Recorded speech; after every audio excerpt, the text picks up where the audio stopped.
Research in marine mammal capabilities, begun by the Navy in the early 1960s, is culminating in a unique approach to underwater search and recovery.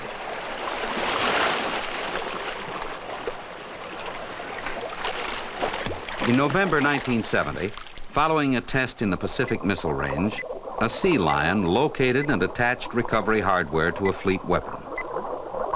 The sea lion homed in on an acoustic beacon which all test weapons carry.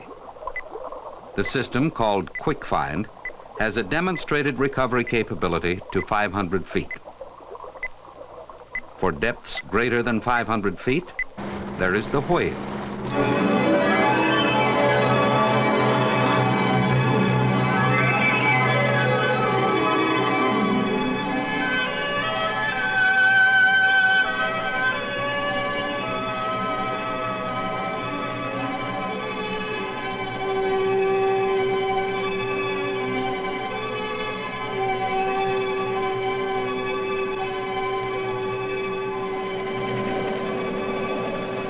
In 1969, the Naval Undersea Research and Development Center's Hawaii laboratory initiated a program to determine whether small whales could be trained to perform recovery tasks, and, if feasible, to establish the maximum depth capabilities of the animals when carrying recovery hardware.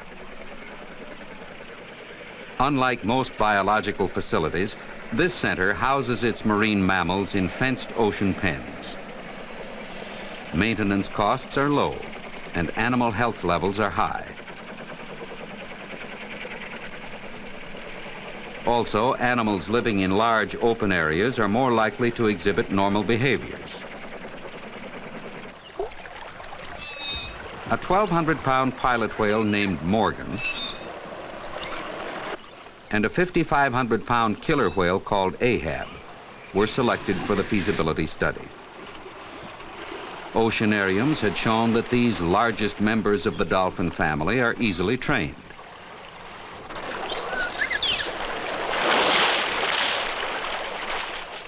When working with an untethered animal in the open ocean, it is impossible to maintain continuous visual contact. A radio transmitter attached, in this case to the killer whale, gives the location of the animals by providing direction-finding signals when the whale surfaces to breathe.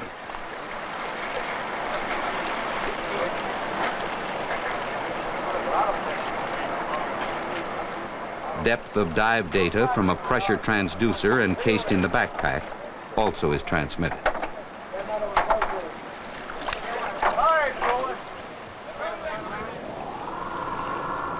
Part of the program effort was the development of equipment and training of behaviors needed in the transportation of these large creatures.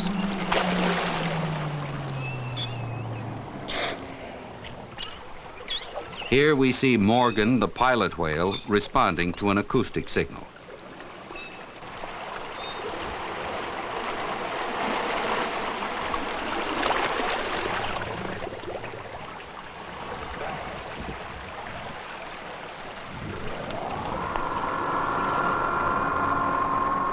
Stretchers have been developed that will allow the two species of whales involved in the feasibility study to be transported over long distances with a minimum of discomfort.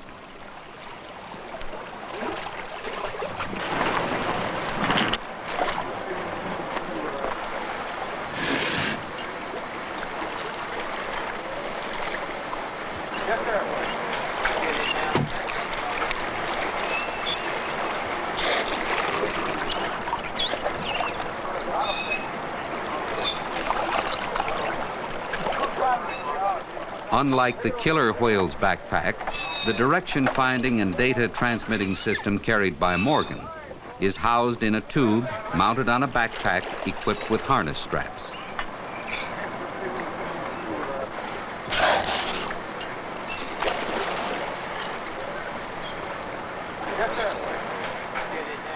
This method of securing the backpack became necessary when it was found that Morgan resented any attachment to his dorsal fin.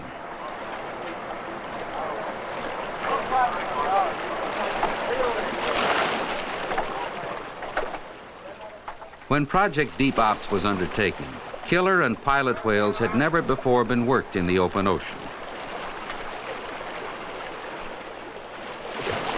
The initial open ocean releases, understandably, were conducted with some apprehension.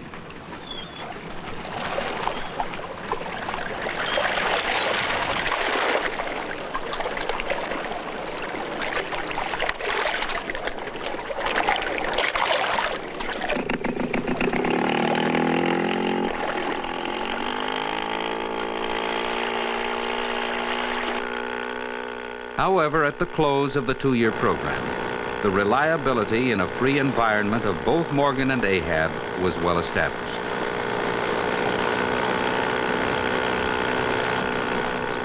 To reach a work site, the trainers with buckets of fish and recovery hardware head out across Kaneohe Bay to board a 72-foot torpedo recovery boat from which they operate in the open ocean. Since the whale swims the 12 to 14 nautical mile round trip, reliable boat following is essential. In Morgan's case, boat follow training was a simple task because he appears to enjoy swimming alongside. In contrast, the killer whale had to be conditioned to boat follow.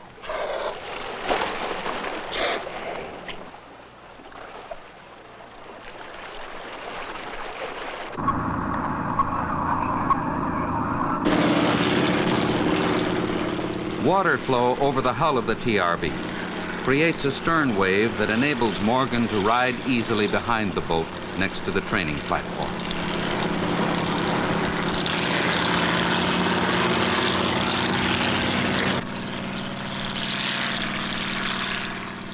With the TRB moving at 6 or 7 knots, both species of whales are able to boat follow for 2 to 4 hour periods without tiring.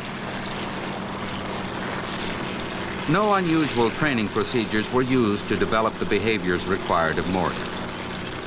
Captured wild in October 1968, neither handled nor even basically trained until late in December of that year, Morgan, responding to standard operant conditioning techniques, has become, in some 20 months, a reliable worker in the open ocean, and remarkably adaptable, as today's workout will demonstrate.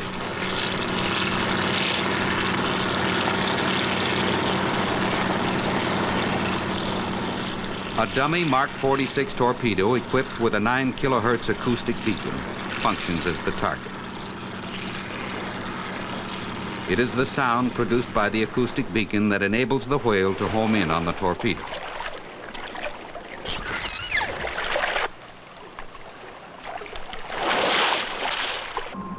Fathometer readings establish target depth as the TRB maneuvers above the downed torpedo.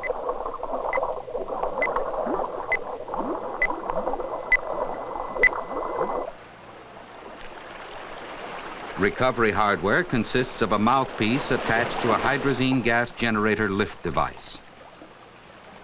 This prototype recovery system is capable of lifting an object with a submerged weight of 600 pounds from a depth of 1,000 feet. Morgan's ability to adapt to new work situations is revealed in this dive sequence. Here he is being introduced for the first time to the actual recovery hardware. Since this is a practice dive to determine whether he has any difficulty in deploying the new hardware, the hydrazine system will not activate.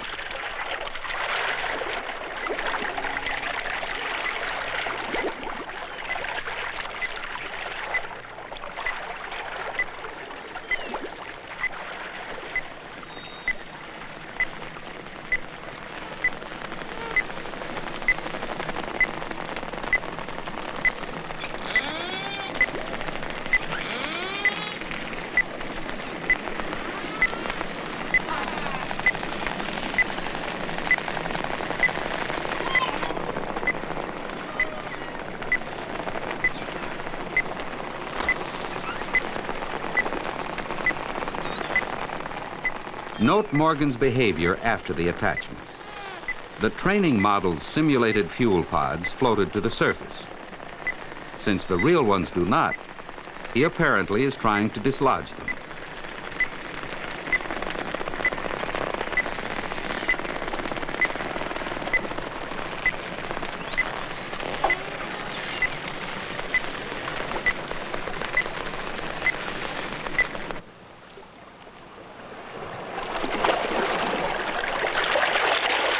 The instant Morgan surfaces, the radio transmitter on his backpack automatically relays location and depth of dive information.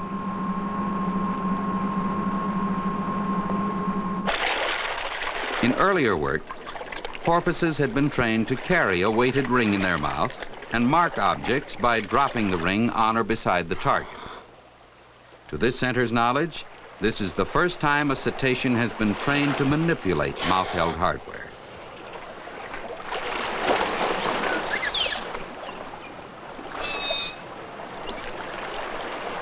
The first was a practice dive. Now, for the first time, Morgan will attach to the target a lift device that has been set for hydrazine activation.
At the close of the Deep Ops program in October 1971, Morgan had demonstrated an ability to dive routinely to a depth of 1,000 feet and deploy a hydrazine recovery device.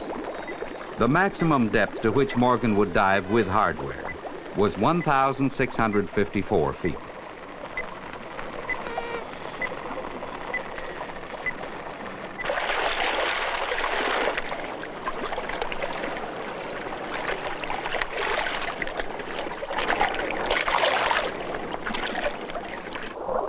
The prototype hydrazine system used in the feasibility study can lift objects having an in-water weight of 600 pounds at 1,000 feet, 300 pounds at 2,000 feet, and 150 pounds at 3,000 feet.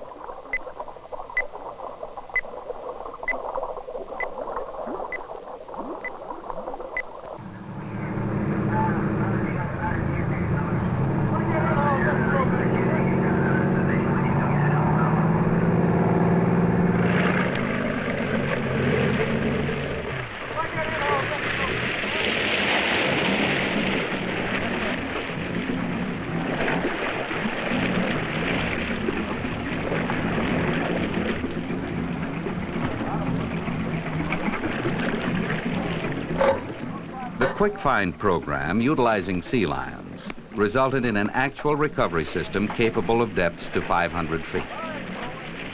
Project Deep Ops has shown that a simple, highly responsive, and economical to use system capable of recoveries to depths of at least 1,600 feet can be developed using trained killer and pilot whales. Project Deep Ops also suggests the feasibility of developing a recovery capability to 3,000 feet using other species of trained whales.